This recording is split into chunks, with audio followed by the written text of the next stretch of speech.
আসসালামু আলাইকুম সকলকে শেয়ার করছি একটা ঔষধি গাছ। যেহেতু এটা ঔষধি গাছ না, এটা হচ্ছে মেহেদি পাতা। এই মেহেদি পাতাকে শুকিয়ে রাখা হয়েছে।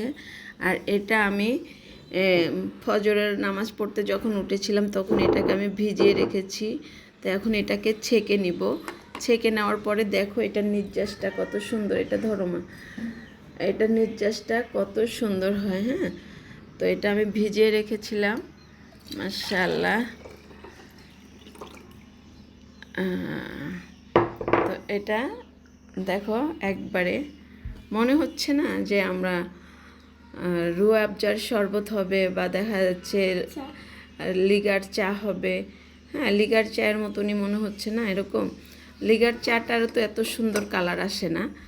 তো এখন এটা আমি তোমাদেরকে দেখাচ্ছি যে এই জিনিসটা আমি এখন মেহেদি পাতার পানি, এটা দেখো, এটা হয়েছে মেহেদি পাতা। হ্যাঁ, এটা আমি শুকিয়ে রেখেছিলাম জাস্ট। আর যেগুলি ভিজিয়ে রেখেছি, এই যে এটা হয়েছে ভিজানো পাতাটা, এই যে এগুলো হয়েছে ভিজানো পাতা।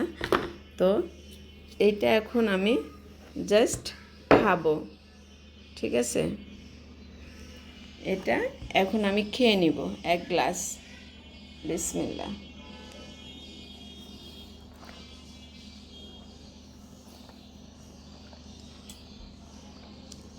অল্প সামান্য তিতা, একটু একটু, মানে লিগার চা যেমন তিতা লাগে অমনি তিতা।